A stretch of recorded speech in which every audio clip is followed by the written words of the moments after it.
At the company party, I reached out to her, smiling, my heart lightening at seeing her so beautiful under the yellow lights of that hall with its polished floors and glasses full of sparkling wine. She looked at me for 2 seconds that seemed like an eternity. Her eyes pierced me as if I were invisible. And then, with a cold smile, she said something that would split my world in two: "I'd rather dance with my boss." I didn't know what to say. She was already walking toward him before I could even understand what was happening.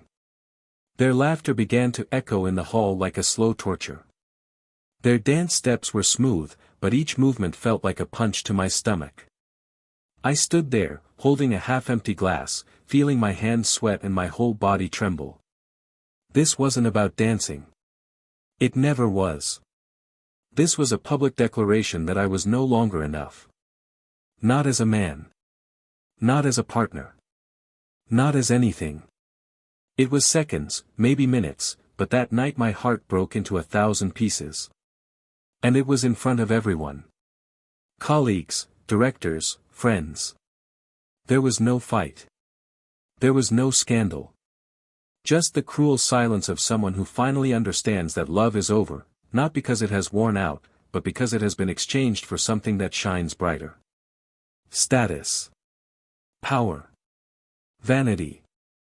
And there I was, small, ridiculous, trying to understand the exact moment when she began to lose herself to me.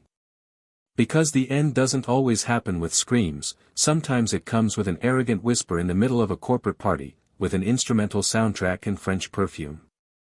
That night, I left alone. I walked across the parking lot with the sound of her heels still pounding in my ears. I didn't cry. Not yet. But something inside me broke so violently that I felt empty for days. In the silence of my room, I wondered if she was thinking about him while she was still sleeping with me.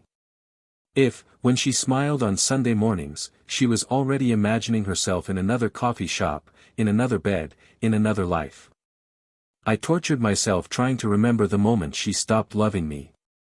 But the truth is, maybe she never loved, at least not me, but what I could offer. And when I stopped being a staircase, she looked for an elevator. Over time, I stopped looking for answers. I chose to take action. I hired a lawyer, reviewed contracts, and re-evaluated memories like someone who reviews old receipts, coldly, with a lump in their throat. The betrayal was not just physical, it was symbolic. It was the death of a promise, of a forever, that lasted until she found something better. When I signed the divorce papers, I felt a sharp pain, like a knife being twisted in the very spot where love once blossomed. But I survived. I was reborn, in a way. And even though I was hurt, I moved on. Months later, life began to get back on track. Her absence stopped hurting and became a relief. I began to see beauty in details that I had previously ignored. The taste of coffee in the morning. The feeling of a breeze on the porch. An unpretentious laugh from a stranger on the street. Until one day, without warning, she came back. Not to apologize, not to try to make amends for the past, but to ask for a second chance. Her gaze, now less confident, desperately searched for the man she had abandoned. But that man no longer existed. She spoke with tears in her eyes, her voice choked with a pain that she now finally felt. "I was wrong," she said, with a fragility I never imagined I would see. "You are the only one who truly loved me." But it was too late. I was no longer the same. And the most painful thing for her, perhaps, was discovering that I no longer felt anger or hurt, only indifference. What she didn't know is that, while she was losing herself in expensive dinners and false promises, I met someone again who reminded me of what it means to be seen. Someone who, with a simple gesture, showed me that love is not status, it is not a stage, it is not a trophy. It is care. It is presence. It is sincerity when no one is looking. The irony? The new woman in my life was always close by, just in the shadow of the story I insisted on carrying. Today, I look back not with pain, but with gratitude. If I hadn't been betrayed, I might never have discovered what I truly deserve. And she? Well, she saw it all happen. And she witnessed, alone, the moment when I looked into her eyes and said, "I forgive. But I won't take it back." The curious thing is that, at that same party, amidst the fake laughter and the toasts made of thin glass, while she danced with her boss, there was someone watching everything from afar. Someone who, until then, had been invisible to me. But who, without knowing it, would be the beginning of the end of the pain, and the beginning of everything I never thought I still deserved. The question remains, what made her come back? What did she lose that made her want again what she once despised? And what, exactly, happened when she realized that true love would not wait for her? The answer is where she least expected it. Welcome to the channel. Here, we do not support and will never romanticize any type of betrayal. All the stories you hear are fictional, created to show, with depth and realism, how betrayal can devastate lives, destroy trust, and leave irreversible scars on the soul. The moral behind each narrative is clear: those who choose to betray, choose to hurt. Now get ready to dive into an intense story, full of twists and turns and emotions on the surface. Take a deep breath, what comes next will impact you. For years, Ethan and Isabelle were seen as the perfect couple. He was a renowned financial analyst, soft-spoken and restrained, the kind of person who listens more than he speaks and conveys confidence even in silence. She was a rising PR professional, charming, eloquent, with a smile that seemed to light up the most tense meetings. They met at a charity event hosted by a mutual client, and from the first glance they exchanged over a glass of sparkling wine and a shy conversation. Something was inevitable. They started dating a few days later, and in less than a year, they were married in a simple but memorable ceremony, where all the guests felt they were witnessing the beginning of something lasting. Their worlds were different, but they fit together with enviable fluidity. He liked the silence of the mornings, she loved the buzz of the evenings.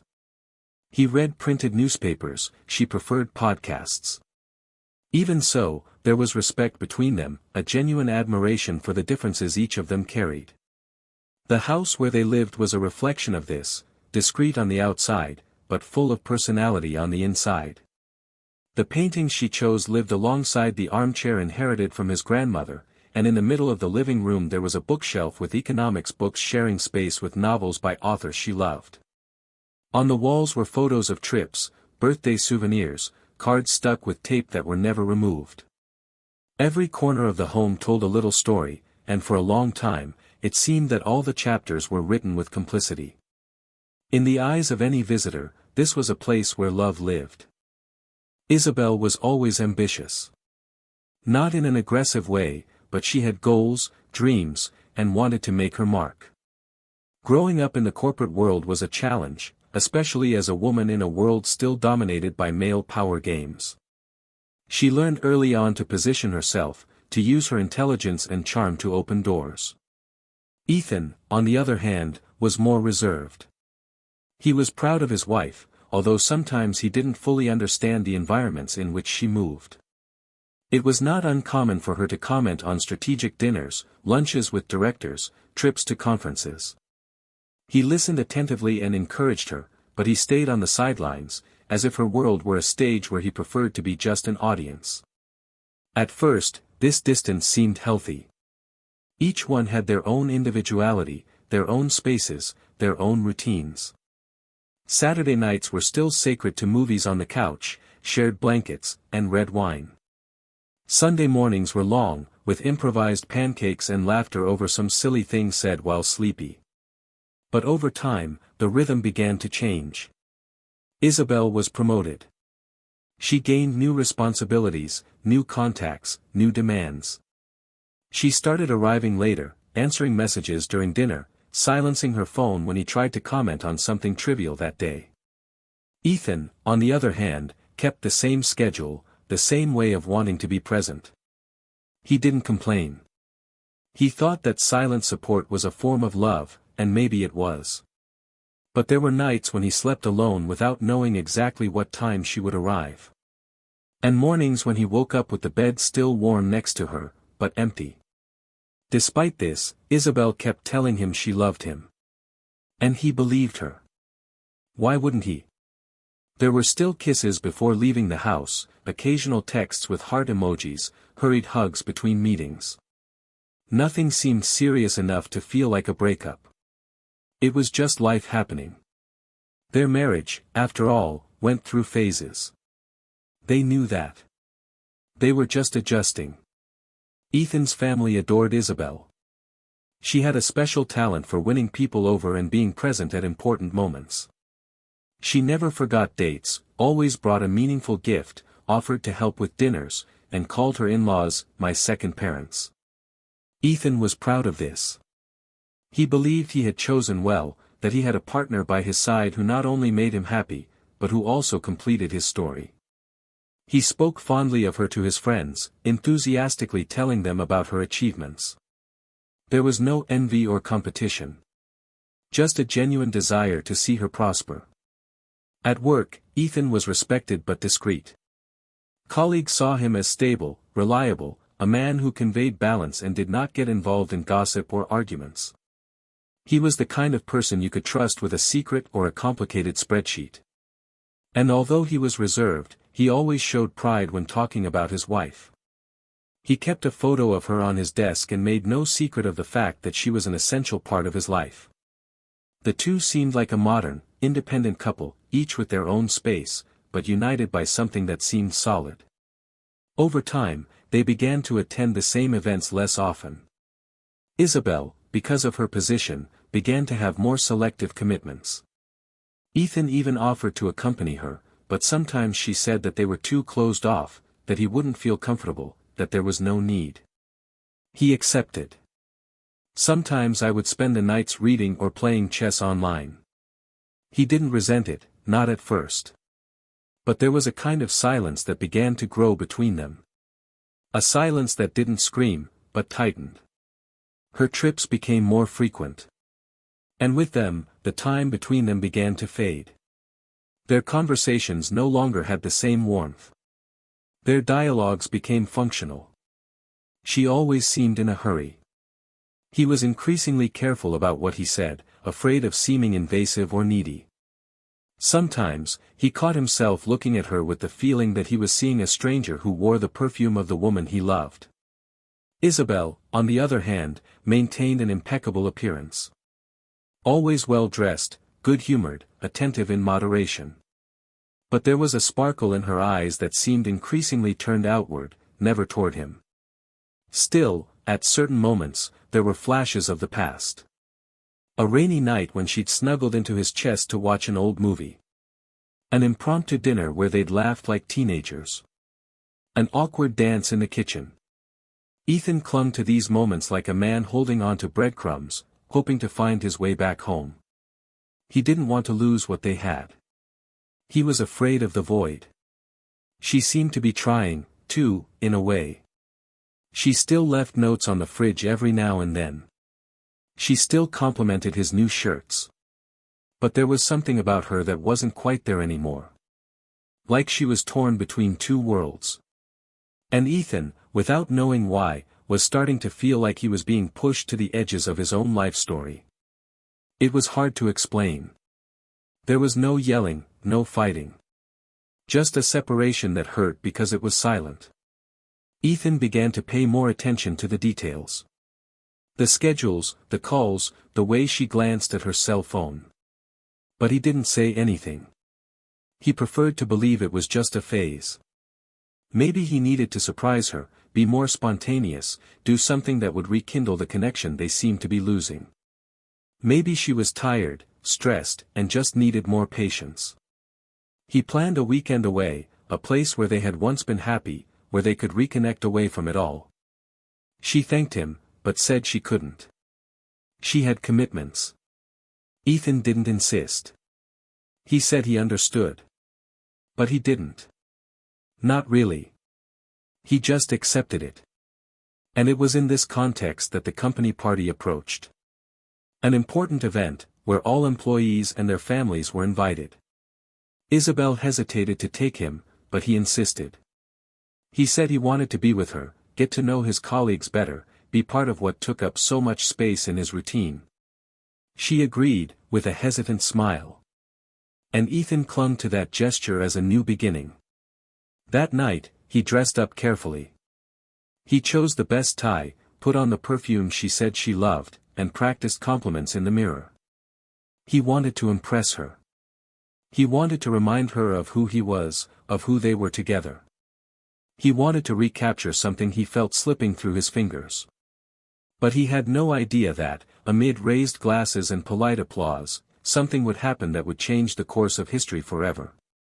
And there, in front of so many familiar faces, with soft music in the background and the spotlights of the night pointing in all directions, an unexpected gesture would plant the seed of an irreversible breakup. What followed at that party was not just an awkward moment, it was the exact point where their past broke and the true story began to be written. And the most unexpected of all? The way in which the love he thought was dead would blossom again, but not where he imagined. That night, Ethan felt a mix of anxiety and hope. The room where Isabelle's company party would take place was set up with an almost cinematic elegance. Golden pendant lights created a sophisticated yet welcoming atmosphere. Tables carefully decorated with modern floral arrangements filled the room with a sweet, almost imperceptible perfume that mixed with the soft sound of the jazz band. He gripped the steering wheel of his car with slightly sweaty hands, trying to hide the restlessness that had been growing in recent days. He wanted to believe that this event would be a point of reconnection, a moment to be together without the rush of routines or the invisible tension that had settled between them. Isabelle looked especially beautiful that night. Her black dress of flowing fabric highlighted her every move with a hypnotizing elegance. Ethan couldn't stop looking, and even sitting next to her during the first toasts and introductions, he felt like a stranger contemplating someone unattainable. They spoke little during the first hour. Isabelle was in constant demand, whether by colleagues, superiors or distinguished guests. Every time someone approached, she smiled, greeted them, exchanged sharp and humorous comments. It was impossible to ignore the brightness with which she moved around the room. Ethan, on the other hand, tried to adapt. He knew almost no one and realized that his presence was often ignored. He watched from afar as she laughed at something said by a gray-haired man whose posture indicated excessive confidence. The man touched Isabelle's arm repeatedly, and she showed no sign of discomfort. Ethan did not stand up, did not react, just watched. When she returned, she said something trivial about the evening speeches, and he simply nodded. There was a bitter taste growing in his mouth. He tried not to let jealousy set in, but an uncomfortable feeling of displacement grew with each passing minute. As the dance began, the band picked up the pace. Couples began to form in the center of the room, the sound of glasses clinking faded and conversations gave way to the first timid dance steps. Ethan gathered his courage, approached Isabelle and extended his hand. It was a simple gesture, but full of meaning. She looked him in the eye, then at the dance floor and, with a slight smile on the corner of her lips, said, "I'd rather dance with my boss." He stood there, his hand suspended for a second that hurt more than any physical injury. She turned her face away before he could react, walked lightly towards the gray-haired man and was greeted with a gesture that needed no explanation. The sound of the music was unable to cover up the way Ethan's heart was beating violently inside his chest.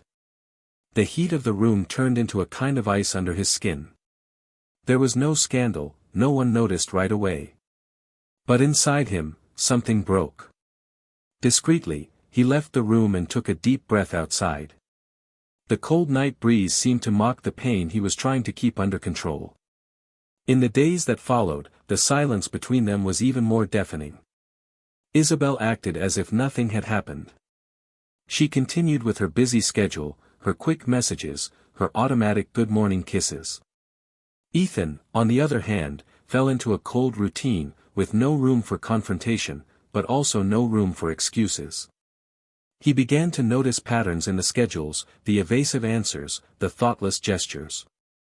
There was always a ready excuse, a last-minute meeting, a call that could not be ignored. Even the weekends became postponed commitments. One time, he waited for her with a ready dinner and lit candles. It was Friday, she had said she would be back early. But the night passed and she did not return. She did not even answer the messages. He remained sitting at the table until the candle burned out completely. The void was filled with assumptions. And so he began to look for answers that did not come on their own. He checked call records, observed behavior, listened more carefully to the names she mentioned in passing. He began to put the pieces together with the care of someone who knows the truth is coming, but still wants to be wrong. One Saturday afternoon, he decided to go to the building where she said she held sporadic planning meetings. He stayed in the car, watching from afar. She did not show up. However, 2 hours later, he saw the boss leaving the building accompanied by a woman with Isabelle's hair and build. She was different, more relaxed, with a smile he had not seen in months. The touch on his arm, the way she leaned in to listen, their shared glances, everything screamed complicity. He walked home in silence. He didn't say anything. He wanted to be sure. But that night, he didn't sleep. He just stared at the ceiling, reliving all the moments that now seemed deceptive. He remembered the promises, the plans made, the nights when she slept on his chest and said he was her home. The thought that all of that could have been a lie or, worse, that it had been replaced by something so cold and empty, slowly ate away at his soul. He decided to confront her, but subtly. He wanted to see how far she would go. He asked about work, about her boss. She answered without hesitation, with the naturalness of someone who had practiced lying. She said he was demanding, but professional. That they barely had contact other than what was necessary. Ethan just listened, his chest tightening, knowing that each word was a thread that wound tighter around the truth she was trying to hide. The following week, while organizing old documents on the desk in the living room, he found an envelope among books. Inside were 2 tickets for a play she had mentioned not being able to get a ticket for. They were scheduled for the same day she had said she would be in a meeting until late. Her name was on the payment field, next to another man's last name. He no longer needed proof. The reality was before him, naked, raw, cold. Isabelle was betraying him. And not just with her body. She was betraying him with her neglect, with her lies, with the emotional distance that made him feel invisible in his own home.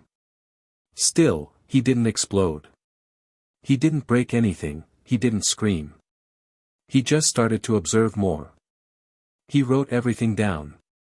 He kept every detail. He wanted to see how far this would go.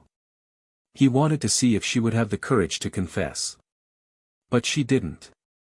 And then, at a Sunday dinner, when he finally looked her in the eye and calmly asked if there was someone else, she took a long time to answer. She took a deep breath, avoided his gaze, bit her lower lip. Then she said, almost as a sigh, it wasn't supposed to happen, but it did. At that moment, the silence between them was heavier than any argument. Ethan didn't ask who, or when, or how. He simply got up from the table, walked to his room, and closed the door behind him. While the sound of silverware still echoed in the room, he already knew that there was a line between love and death, and that she had crossed that line. What she didn't know, was what he had discovered just before that confession. Something that would completely change the course of everything. Something that would turn what she considered a simple betrayal into something much bigger, deeper and more irreversible than any forgiveness could achieve. And once that secret emerged, there would be no going back. Not for her. Not for him. Not for what they once called us. The morning Isabelle returned home after a weekend away, she found the living room silent and the windows open, letting in a sharp light that made everything clearer than it should have been. Ethan was sitting on the couch, his hands clasped together and his gaze fixed on a random spot on the bookshelf. She hesitated as she entered. The smell of the place seemed different, as if there was something new in the air, something she couldn't define. For a moment, she thought about smiling, saying something light, telling about the place she had been, lying once more with the ease of someone who had grown accustomed to omitting things. But he slowly stood up and looked at her with a firmness she had never known. There was a presence about him that silenced any attempt at disguise. And then, bluntly, he simply said that he needed to talk, that there was something she needed to hear, and to hear it all the way through, without interrupting. Isabelle left her bag on the table and sat down, as if she sensed that something serious was about to happen, but still hoped she could control the narrative. Ethan began speaking in a low, almost restrained tone, but each word was a precise blow. He said he knew everything. That he hadn't discovered it by chance, that he had observed, waited, confirmed it. He didn't need to mention names. The weight of what he knew was in his eyes, in the way he pronounced each sentence with the certainty of someone who no longer needed explanations. Isabelle tried to dodge him, but he wouldn't let her. He said he didn't want justifications, that he wasn't there to hear belated confessions or apologies that wouldn't erase anything. She interrupted him, almost voiceless, saying that she felt lost, that she loved him, that she didn't know how it had started. But he didn't react. Not with anger. Not with sadness. Only with a lucidity that completely disarmed her. And then, when the silence threatened to swallow them both, Ethan took a thick envelope out of a folder. He placed it on the table carefully, without rushing. He said that inside there was something that would forever change what she thought she knew. Isabelle frowned in confusion. She opened the envelope and took out a series of papers, photos, screen prints, and on top, a detailed report from an attorney specializing in inheritances. She leafed through the documents with trembling hands, trying to make sense of what was before her eyes. And then, she found the letter. Handwritten, dated 3 months earlier. A letter that Ethan had received from a woman Isabelle had never imagined existed.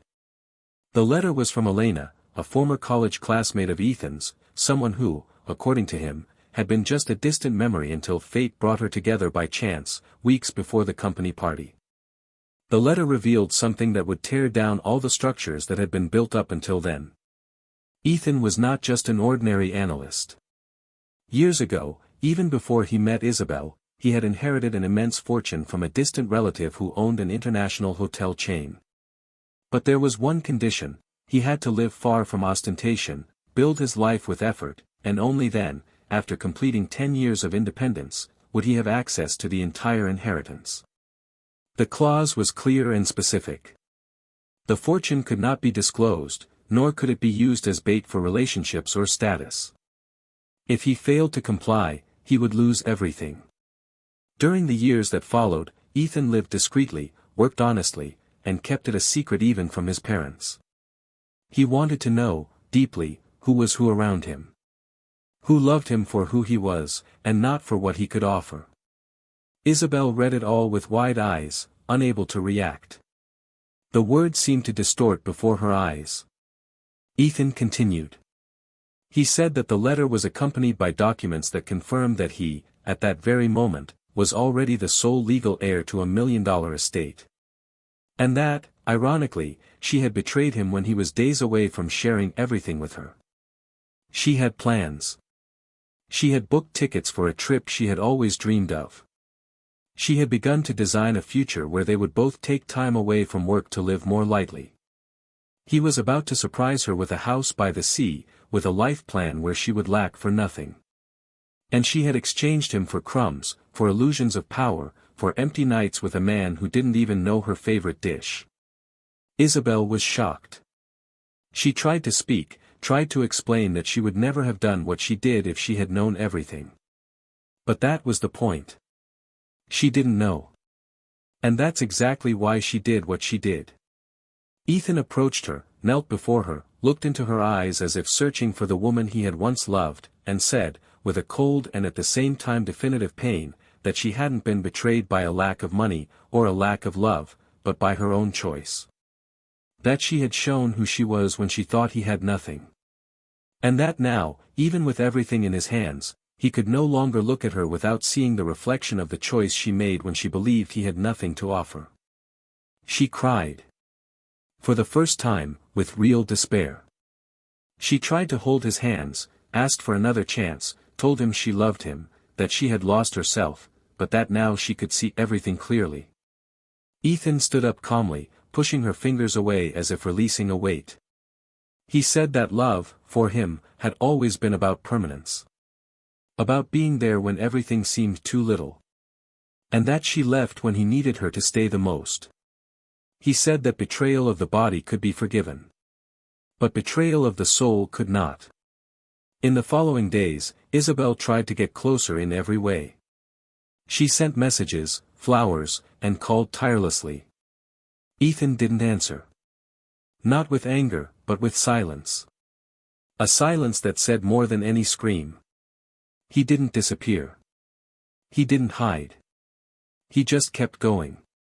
And when she finally decided to go to him, to beg him face to face, she found the door ajar. She went in, called his name, but the one who appeared in the room wasn't Ethan.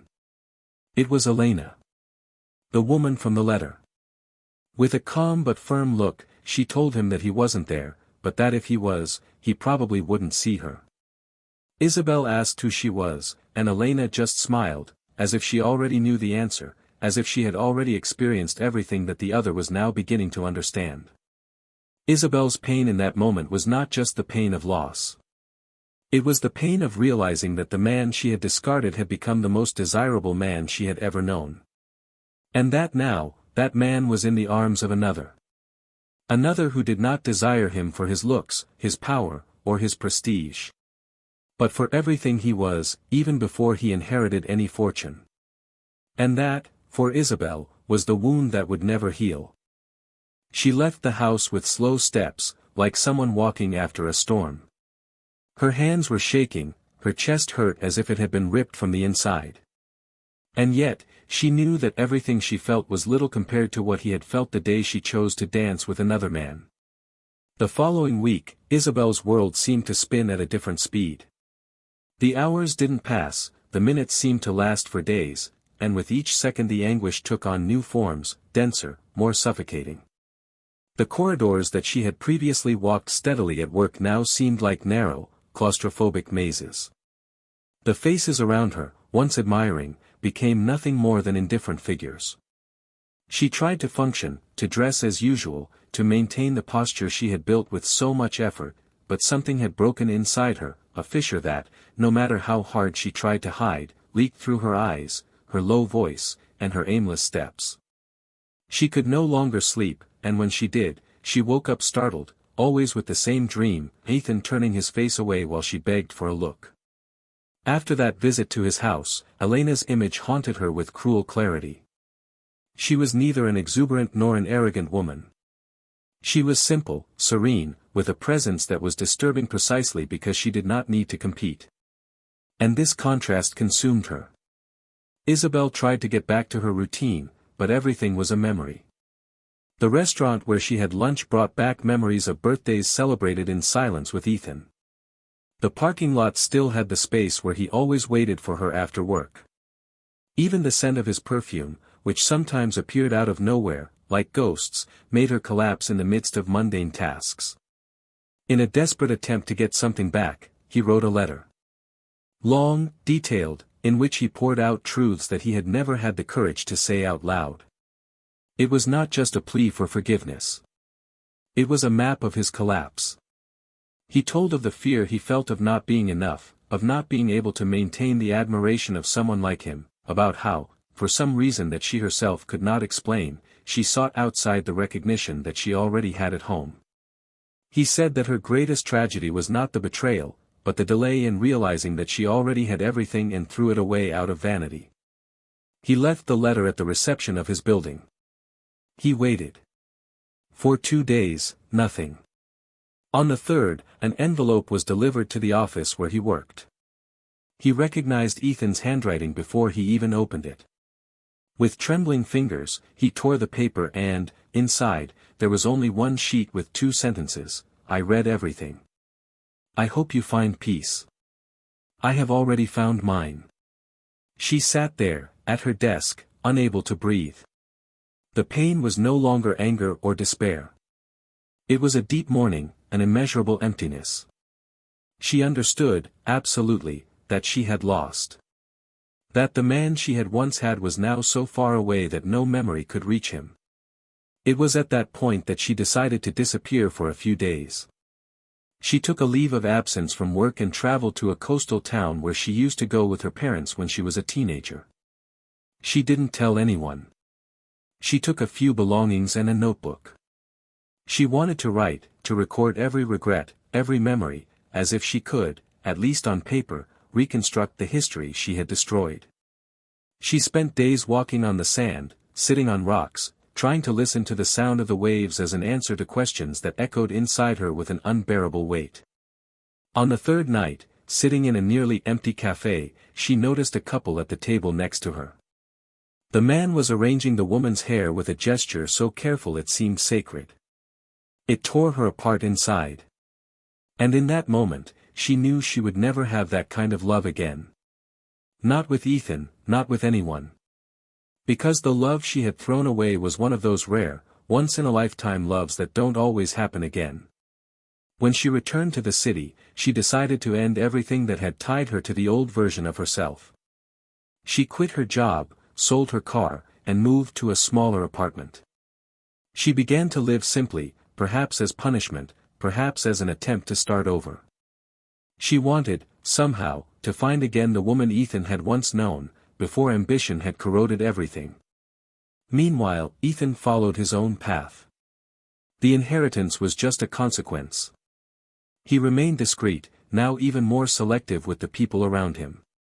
He and Elena built something new, with the care of someone who has learned that bonds cannot be forced, they can only be nurtured. There was no rush. He still carried scars, invisible marks that burned in silence. But there was lightness. They talked about the past without burdens. They laughed at the coincidences that brought them together. They talked about plans with their feet on the ground. She understood his silences and, more importantly, she respected them. Months later, an unlikely encounter happened. In a downtown bookstore, Isabelle and Ethan crossed paths. They were both alone. It happened quickly. He looked at her, she smiled, he waved back. There were no words. But in her eyes there was a silent plea. And in his, an unshakable peace. Isabelle went on her way. Ethan stayed for a few more minutes, perhaps absorbing the final confirmation that their story really was over. That night, she wrote in her diary, "The worst betrayal I committed was not against him, it was against what I could have been with him." And she slept for the first time without waiting for someone to respond, for messages or signs.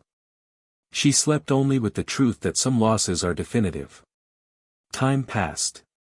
And in another corner of the city, on a candlelit balcony, Ethan lightly touched Elena's fingers as she talked about an old book. Her laughter filled the space in a way that no memory could erase. There was love there, not a noisy love, but a love that knew how to linger. And even though Ethan never forgot what he had experienced with Isabelle, he knew, with all the certainty a heart can have, that she had taught him something valuable, about what to never accept again and about what, now, he had finally found. The breeze that autumn came with a different, softer scent, as if time itself were willing to soften the marks that had been left behind. Ethan's routine was far from the same as it had been months before. He now woke up to the sound of birds coming to visit the balcony where Elena grew aromatic herbs, slept with his books half open next to his bed, and spent afternoons in cafes that he used to pass by in a hurry, as if the simple act of slowing down was a prize that only emotional maturity allowed him. There was no longer any urgency to prove anything to anyone, much less any rush to build something that would last. With Elena, the days fit together like calm pieces of a puzzle that didn't need to be finished quickly, because the pleasure lay precisely in the process of assembling, in the patient discovery. Even though the traumas of the past existed, they were no longer open wounds. They were just firm seams of a real story lived with all its colors, pain, and losses. There were nights when Ethan still found himself pensive, but not out of regret. It was a kind of longing for his naivety, for a version of himself that believed that love was enough. Meanwhile, on the other side of the city, Isabelle was living an inverse journey, complex, profound and disconcerting. After moving to a new apartment, cutting out her excesses, and living days of inevitable solitude, something inside her changed irremediably. The pride that had sustained her for so long gave way to a devastating self-analysis. For the first time, she began to look at herself without filters. She began to accept that, more than losing someone, she had lost herself amid the choices she had made. It was easier to blame the world, the pressures, the fears.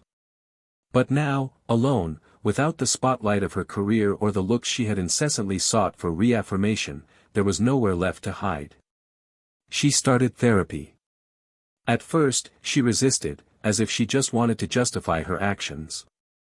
But she soon understood that what she needed was not to justify herself, but to understand where she had started to fall apart internally. Each session was like digging through her own ruins. She reviewed her past, the examples she had had, the emotional absences that had shaped her, the fear of feeling irrelevant, the constant search for recognition and the difficulty of receiving love without trying to dominate it. She began writing letters to herself. Not to Ethan, not anymore. But to the versions of Isabelle that had existed throughout her life. The girl who wanted to be seen by her father, the teenager who learned that she needed to stand out at any cost, the woman who confused power with affection. In the midst of all this, she found herself confronted by an increasingly present dilemma: to what extent can a person redeem themselves without ever recovering what they have lost? Elena, on the other hand, never mentioned Isabelle's name with malice. There was a wisdom in her that didn't come from age, but from emotional balance. She knew that Ethan carried scars and memories with him, and she didn't compete with them. She learned to deal with his silence without trying to fill it, to respect the space between them without forcing closeness. There were nights when Ethan would stare at the moon with a distant expression, and she would just sit by his side, letting time heal what needed healing. With her, Ethan began to reconnect with parts of himself that he had abandoned. He resumed old hobbies, like watercolor painting and music. He went back to visiting museums, to sitting in bookstores for hours. He rebuilt not only his relationship with love, but with himself. However, not everything was easy. There was a silent battle inside him between the desire to turn the page completely and the awareness that Isabelle continued to be an important piece in the narrative of his life. It was inevitable. People who leave a deep impression do not disappear with time, they just become memories that echo when least expected. Ethan knew that, on some level, he still wanted to see her well. Not because of a desire for reconciliation, but because a part of his humanity did not allow him to completely ignore the past. It was on a gray Saturday that a new chapter in this story began. Ethan received a handwritten letter from Isabelle. She didn't ask for anything in return, she didn't beg for forgiveness. She simply told, with brutal honesty, what she had been learning about herself. She spoke of regret without drama, of guilt without self-pity. But, above all, she spoke of rebuilding. She said that, even if he never wanted to see her again, she needed him to know that she was trying to be a better person, not for him, but for everything she once was and didn't know how to value. At the end of the letter, there was a highlighted sentence: "Maybe I lost you, but I gained the chance to not lose myself again." Ethan read the letter in silence. When he finished, he took a deep breath. His chest tightened, not with pain, but with recognition. He knew she was sincere. He also knew that nothing would change what had been destroyed, but he recognized her courage. For a moment, he considered responding. Then he realized that silence was sometimes the most honest response. Weeks later, by coincidence or fate, the two were invited to a charity event organized by mutual friends. It was informal, almost intimate, but still tense. Ethan decided to go. Elena, with her usual serenity, encouraged him. She told him that he should face whatever it took to move on completely. Isabelle went too. Not because she hoped to be reunited, but because she felt it was time to be in a public place without carrying the guilt on her shoulders. The moment they saw each other was brief but significant. She was different. Lighter, with a less defensive look. So was he. There was maturity in her gestures, in her measured smiles. They got closer, exchanged a few words. Nothing melodramatic. Just a mutual recognition of what they had been and what they no longer were. Isabelle said she was working on a social project with women going through divorce. Ethan said he was restoring a house in the countryside, where he planned to open a small art space. For a moment, they went back to being just two people who had once loved each other and who were now following different paths, but with renewed respect. As they left the place, each went in opposite directions. And at that moment, they understood that life, even with its pain and failures, had a delicate way of teaching. That scars were not shame, but maps that indicated where one should never return. That loving is a choice, but staying is a responsibility. And that, in the end, some stories do not need reconciliation to become complete. The question that remained, however, was more philosophical than practical. To what extent can a human being redeem himself? Is there really a limit to forgiveness? And when love is replaced by respect, is that a defeat, or the greatest victory that can be achieved after the fall? The answers to this, perhaps, would come with time. But there, on those familiar streets, between silent goodbyes and discreet new beginnings, something much greater was forming inside both of them, the certainty that some losses, no matter how much they hurt, free us. And freedom, sometimes, is the only possible way to find true love again, even if it comes from another direction. That same week in which the charity event had reunited paths that had previously been broken, life continued as if no story could be rewritten, only understood more clearly. Ethan and Elena decided to spend a few days away from the city. Not because they were running away from anything, but because they felt that the silence of the mountains offered them a peace that could no longer be found in environments where everything was constant noise. They went to a remote cabin, built by artisan hands, where the fireplace was the center of the house and time seemed to slow down. In that place, surrounded by tall pine trees and a sky clear of all pollution, the two rediscovered the simplicity of gestures, a hot tea on the porch, the touch of hands at the end of a sentence, a shared look that said everything without needing to be verbalized. Ethan sometimes allowed himself to talk about what he had experienced, not as a complaint, but as a record of someone who had to cross an emotional minefield to find solid ground again. Elena listened to him without rushing to console him, because she understood that the value of listening lies precisely in not trying to fill the space of pain with hasty advice. One night, sitting by the fireplace, he revealed to her something he had never told anyone. For months after breaking up with Isabelle, he had been afraid he would never be able to open up to her again. That even when he felt ready to move on, something inside him kept pulling him back to the memories, as if the betrayed love still had invisible roots embedded deep within him. Elena held his hand, not to assure him that she would be there forever, but to show him that she understood the depth of his confession.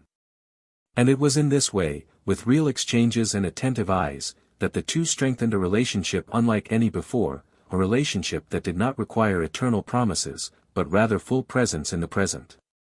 Meanwhile, Isabelle was going through another kind of transformation. If before she had tried to forget the past, now she was beginning to accept that it was an irrevocable part of who she had become.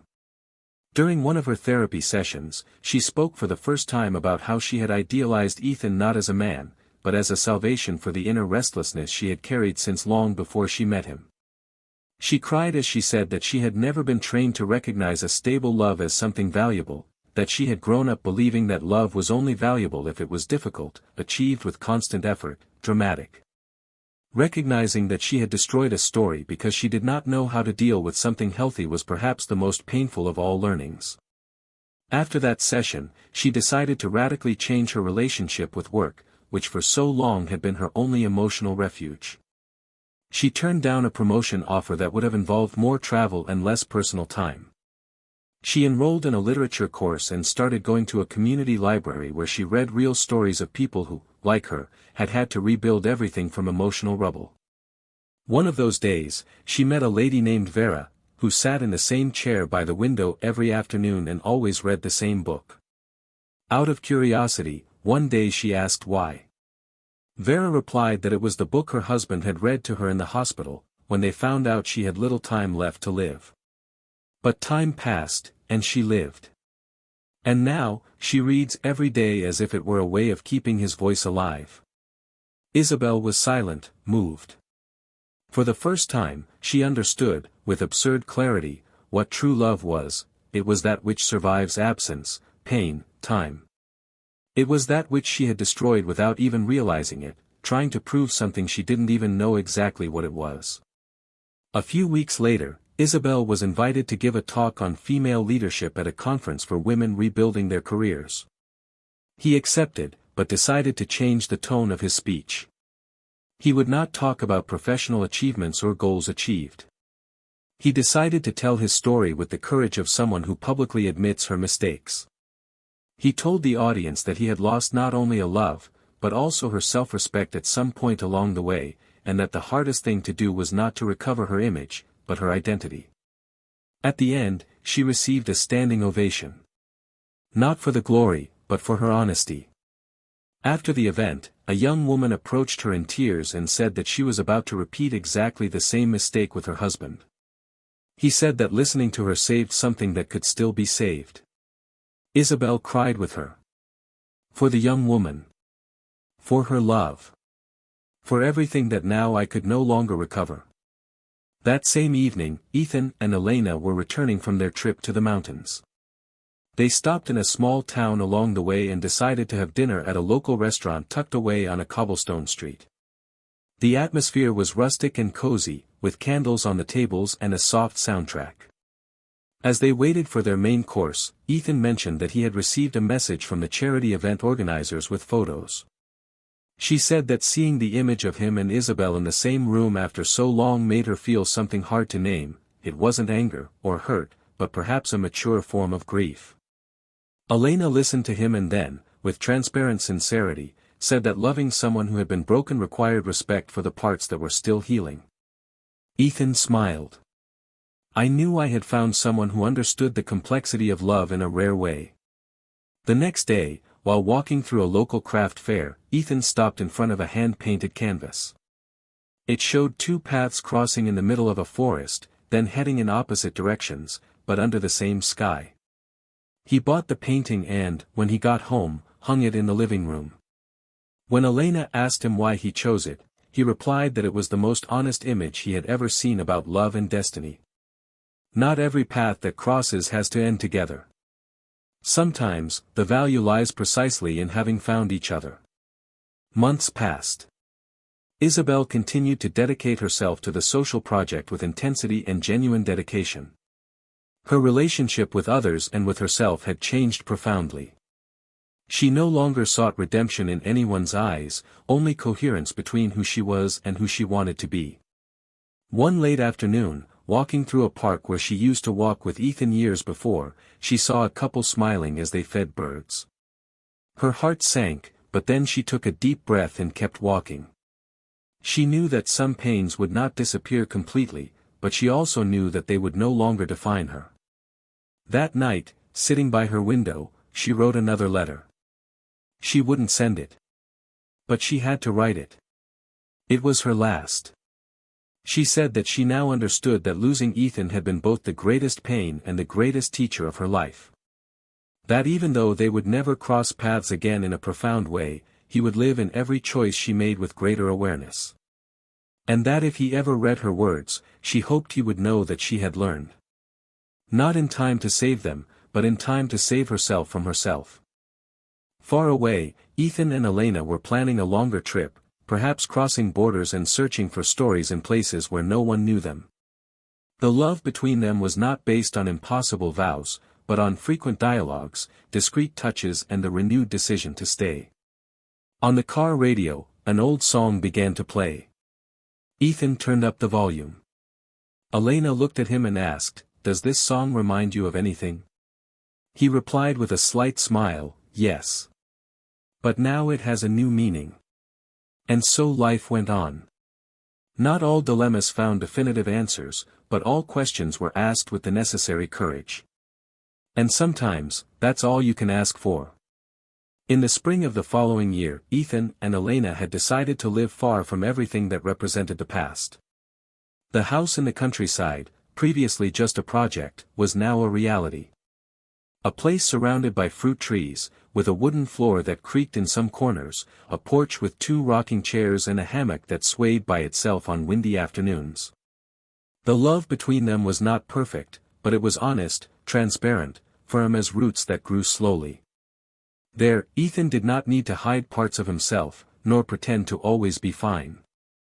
He had learned from the pain that emotional stability requires dialogue, respect and, above all, reciprocity. Elena was now not only his companion, but the home he had sought for years, a home without shouting, without comparisons, without silences that hurt.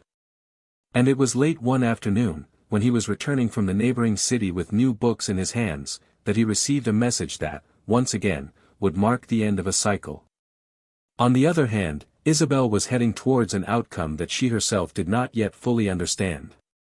Since her talk and her involvement in social projects, she had become a reference among women seeking new beginnings. She was admired for her courage, but few knew the intimate price she paid every day. In her soul, there was still a deep conflict between having transformed herself for the world and not having managed to transform in time what really mattered. She felt that she had reached a level of emotional maturity that would now allow her to love deeply, but she knew that this love would no longer have Ethan as its destination. She saw this with resignation, but also with sadness. Because sometimes the most painful punishment is not the other person's hatred, but their silent and definitive indifference. There was no drama in the message she sent to Ethan. It was a formal invitation to a larger charity event, where she would be honored for her work with victims of toxic relationships and emotional abandonment. She said she would understand if he declined, but that she would like to see him there, not as a reconciliation, but as a witness to what she had managed to rebuild from her own ruins. Ethan took a while to respond. He walked for hours among the orange trees on the farm before deciding. Elena, upon hearing the message, simply said, "If what you experienced was real, then perhaps it is only fair that this story has a dignified ending. And you are ready for that." On the night of the event, the auditorium was packed. People with stories that crossed eyes, wounds hidden behind formal clothes and warm applause. Isabelle took the stage with the serenity of someone who had been through a fire and was now walking on the ashes with firm feet. She told her story once again, but this time with a different tone, no longer a confession, but a lesson. And when she finished, the applause came not only for the words, but for the woman she had become in front of everyone. As she got off the stage, between hugs and greetings, her eyes searched for someone in particular. And they found him, standing at the back of the hall, discreet, with the same calm look that she had once destroyed. Ethan greeted her with a slight wave. He didn't go over to her. But that gesture was enough. It was the last chapter of a story that they both knew would never continue. Months passed and Isabelle, after the public and personal recognition she had gained, decided to leave the country. She moved to a coastal city in Europe, where she began to work as a mentor in projects for refugee women. There, far from everything, she felt that she had finally found purpose in something greater than her own guilt. The days were simple. Black coffee, sincere smiles from women with stories even harder than her own, and the certainty that, although she had not rebuilt her own family, she was helping others not to lose theirs. She never saw Ethan again. She didn't need to. He was already living another life, another peace. But his name, when it came to mind, didn't hurt like it used to. It was a fixed point in time. A love that taught her everything, even when it was no longer love. Ethan, on the other hand, continued to live with Elena in the house in the countryside. They decided not to have children, but together they created a community project for local children, offering art, music and reading classes. Every Sunday, the house would be filled with small voices, colorful paintbrushes and stories being told to the sound of sincere laughter. Ethan found a quiet joy there, a way to immortalize everything he had learned, the value of presence, the power of listening, the responsibility of love. Sometimes, in the late afternoon, he and Elena would sit on the porch with a glass of wine, and he would say, "I never imagined I would get here. But now I understand that some things only blossom after everything falls apart." And so, each one went on. Isabelle, rebuilt. Ethan, rediscovered. Elena, grounded in love. Everyone transformed. The story of betrayal, pain and loss did not have reconciliation, but it did have emotional justice. Because the right thing to do is not always to go back. Sometimes, the true right thing to do is to move on, each one towards the destiny they built with their own choices. There were no perfect endings. There were, yes, possible endings, and impactful ones, precisely because they did not give in to the obvious. Now, tell us, what did you think of this story? Do you believe that someone like Isabelle deserved a second chance? Or that Ethan did the right thing by moving forward without looking back? Comment below, we want to hear your opinion. Don't forget to subscribe to the channel, turn on notifications and share this story with someone you know will be moved by it too. And remember, betrayal destroys. It destroys trust, families, projects and the purest essence of true love. Every decision made in the name of ego has a price. And sometimes, that price is losing, forever, someone who should never have been hurt. This channel does not support, encourage or justify any type of cheating. The stories here are fiction. But the feelings, those are real.